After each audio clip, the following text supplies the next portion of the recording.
तो आपका स्वागत है वंदे भारत एकेडमी में। मैं हूं आपके साथ धैर्य सैनी। आज हम डिस्कस करेंगे ब्रह्मांड के बारे में। तो ब्रह्मांड के ऊपर बहुत थ्योरी है। ब्रह्मांड हमारा बहुत प्रश्नशील है, एक्सपेंड हो रहा है दिन प्रतिदिन। तो ब्रह्मांड के लिए एक थ्योरी है जिसको बोलते हैं जियोसेंट्रिक थ्योरी, जो कोलोडिनियस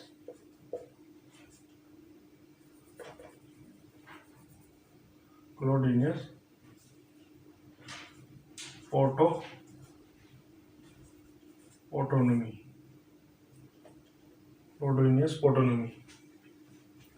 ये दी थी इन्होंने 140 ईस्वी में। इनके अनुसार अर्थ जो है वो केंद्र में था, वह सूर्य तथा अन्य ग्रह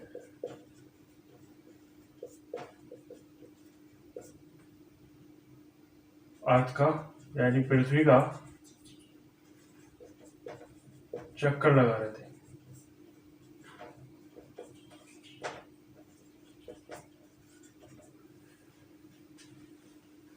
तो ये थ्योरी संपूर्ण रूप से गलत साबित हुई, क्योंकि ऐसा कुछ भी नहीं है, जबकि अर्थ सूर्य का ही चक्कर लगा रहा है।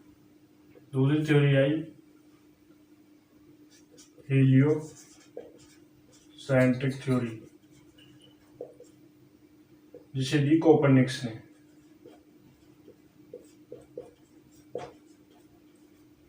ये आई 1527 ईस्वी में।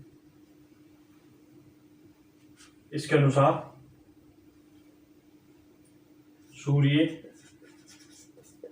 केंद्र में है, वह पृथ्वी व अन्य ग्रह, पृथ्वी तथा अन्य ग्रह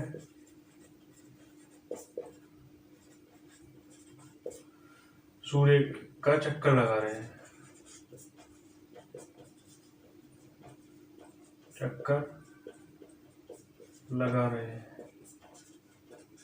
यहां तक बात क्लियर। एक थ्योरी है जियोसेंट्रिक 140 ईस्वी में, दूसरी आई हेलोसेंट्रिक थ्योरी 1527 ईस्वी में। तो जियोसेंट्रिक थ्योरी गलत साबित हुई। हेलोसेंट्रिक थ्योरी हमारे सौरमंडल तक ही साबित हुई, क्योंकि हमारे सौरमंडल में ही सूर्य का चक्कर हमारे 8 ग्रह लगा रहे हैं, इसमें पृथ्वी भी एक है। उसके बाद विलियम हर्शल ने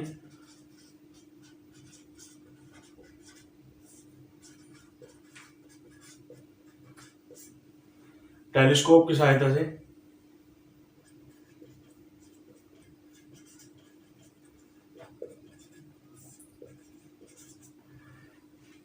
से अध्ययन किया, जिसमें उन्होंने पाया कि हमारे ब्रह्मांड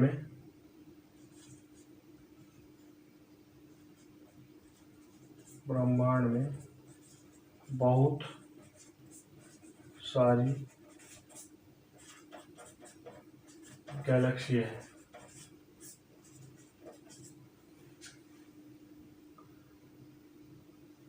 उसके पश्चात आई बिग बैंग थ्योरी तो बहुत आई ब्रह्मांड में, लेकिन जो अधिक प्रभावशाली रही वह रही बिग बैंग थ्योरी, जिसे 1927 में जॉर्ज लेमतेयर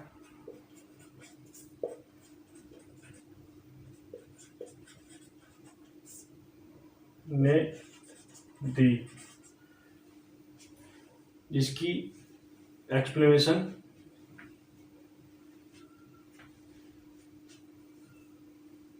रॉबर्ट वैगनर ने आगे चलकर की। रॉबर्ट वैगनर ने इसकी व्याख्या की।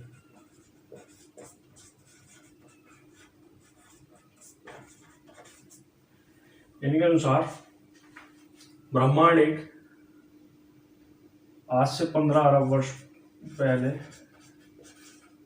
अरब यानी बिलियन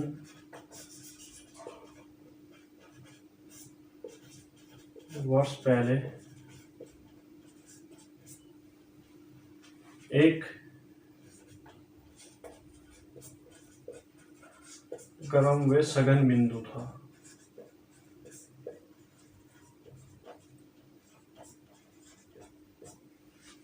जिसमें अचानक विस्फोट हुआ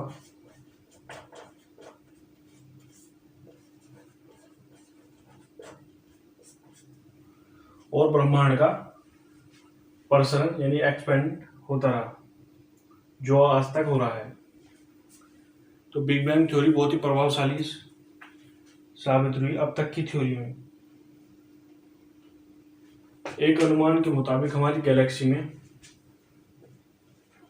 हमारे ब्रह्मांड में, हमारा जो ब्रह्मांड है इसमें 100 अरब तारे और हमारे ब्रह्मांड में 100 अरब गैलेक्सी और एक गैलेक्सी में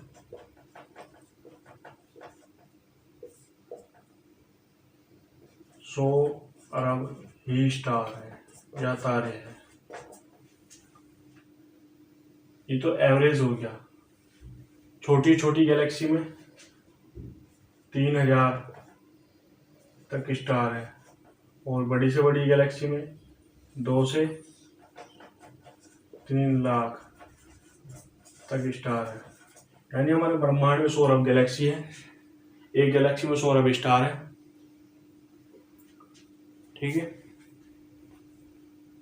और हमारी गैलेक्सी का, जिस गैलेक्सी में हम निवास करते हैं, उस गैलेक्सी का नाम है आकाशगंगा।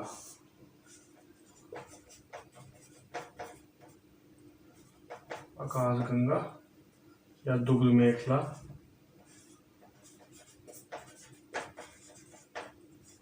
दुग्ध मेखला या मिल्की वे भी बोल देते हैं। ब्रह्मांड हो गया, ब्रह्मांड में आकाशगंगा हो गई, आकाशगंगा में सौरमंडल होगी, सौरमंडल यानी स्टार। एक स्टार क्या है हमारा? सूरज। और सूरज में ये सब ग्रह आ गए। तो हम बता रहे थे कि हमारी गैलेक्सी जिसमें हम निवास करते हैं वो है दुग्ध मेखला। इसका दूसरा नाम मिल्की वे भी है। इसकी जो आकृति है वह डंडिल सर्पिलाकार की आकृति है। पहले इसकी आकृति के बारे में बहुत भ्रम था, लेकिन 2005 में स्पेस टेलीस्कोप ने एक स्पेस टेलीस्कोप ने इसके आकार के बारे में जो भ्रम था उसे दूर करा 2005 में, कि इसका आकार डंडिल सर्पिलाकार है, जिस आकाशगंगा में हम निवास करते हैं। ब्रह्मांड में अनंत गैलेक्सी है। हर गैलेक्सी का अपना अलग अलग आकार है। हमारी ब्रह्मांड में 2 तरह की गैलेक्सी पाई जाती हैं। एक होती है व्यवस्थित गैलेक्सी,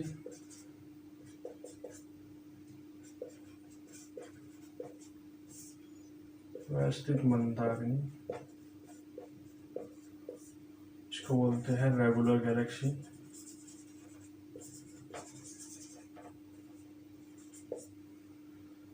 दूसरे नंबर पर पाई जाती है अव्यवस्थित गैलेक्सी।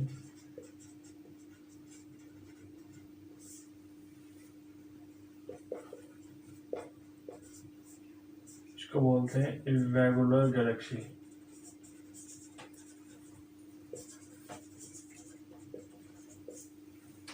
हमारे ब्रह्मांड में 2 तरह की गैलेक्सी पाई जाती है, रेगुलर, इर्रेगुलर गैलेक्सी। जो रेगुलर गैलेक्सी का आकार होता है,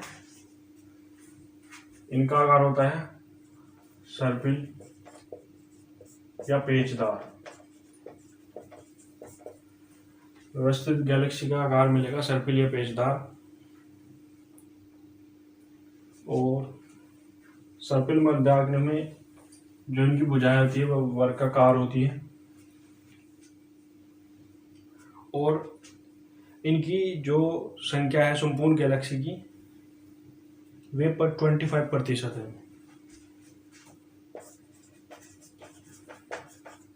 25% संपूर्ण गैलेक्सी में से 25% हमारी ब्रह्मांड में रेगुलर गैलेक्सी है।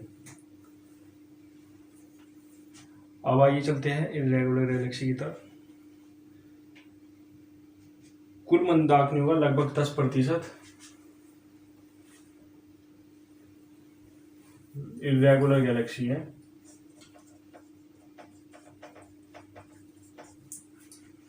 एक पॉइंट में इसका बताना भूल गया, मैं आपको बताता हूँ। इसमें रेगुलर गैलेक्सी के दो भाग है, एक तो सर्पिल पेचदार, इसमें 25% आ जाती है। दूसरा है दीर्घवर्ताकार, इलिप्टिकल बोलते हैं इसको।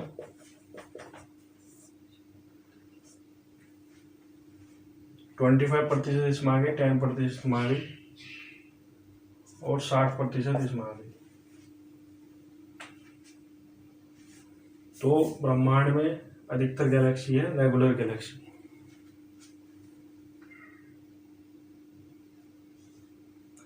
जो व्यवस्थित मंदाकिनी है इनमें बहुत पुराने स्टार पाए जाते हैं और इनमें इतना प्रकाश भी नहीं होता।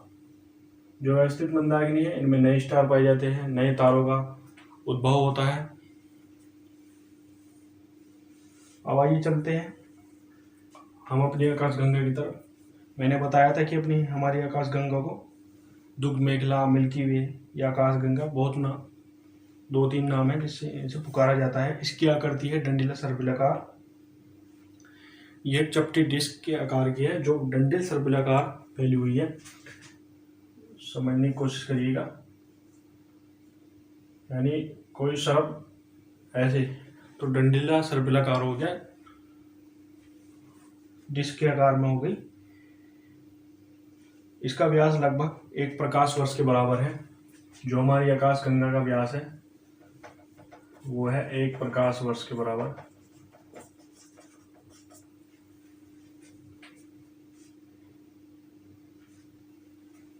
एक लाख प्रकाश वर्ष के बराबर है हमारी आकाशगंगा का व्यास। और इसके केंद्र में इसका व्यास है 10,000 प्रकाश वर्ष। इसके केंद्र में जो इसका व्यास है वह है 10,000 प्रकाश वर्ष। इसका टोटल व्यास हो गया हमारी आकाशगंगा का 1 लाख प्रकाश वर्ष। केंद्र में इसका व्यास हो गया 10,000 प्रकाश वर्ष। जबकि इसके छोरों पे इसकी मोटाई है 500 प्रकाश वर्ष से लेकर 2,000 प्रकाश वर्ष।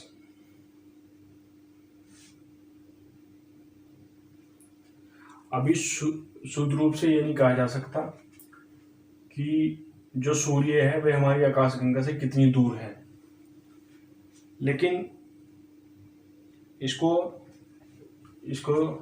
सूर्य को जो आकाशगंगा के केंद्र से इसकी दूरी जो मानी जाती है वे मानी जाती है 33,000 प्रकाश वर्ष।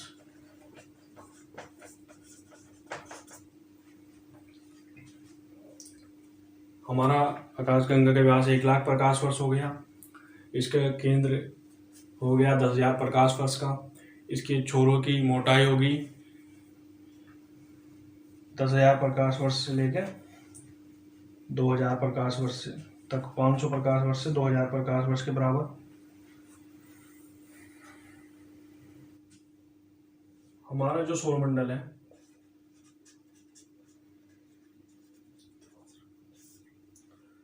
वह आकाशगंगा से बहुत छोटा है। जो आकाशगंगा के 12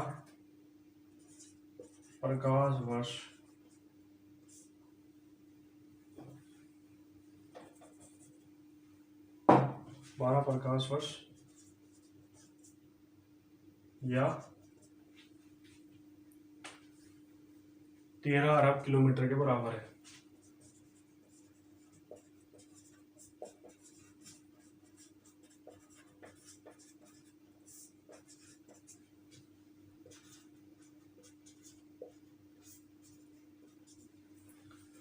जो हमारा सौरमंडल है वह आकाशगंगा के 12 प्रकाश वर्ष या 13 अरब किलोमीटर के बराबर है।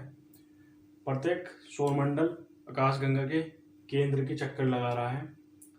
हमारा सूर्य भी आकाशगंगा के केंद्र के चक्कर लगा रहा है और धीरे धीरे उस केंद्र के नजदीक जाता जा रहा है। हमारा सूर्य आकाशगंगा का एक चक्कर 22 करोड़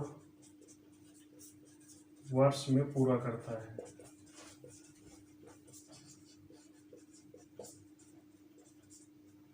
बाईस करोड़ वर्ष में पूरा करता है। इस पूरे 22 करोड़ वर्ष को कॉस्मिक ईयर यानी ब्रह्मांड वर्ष भी बोलते हैं।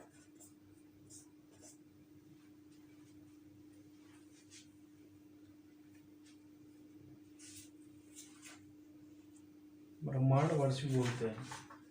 तो ये तो रहा आकाशगंगा। अब चलते हैं हम अपने सोलर सिस्टम की ओर।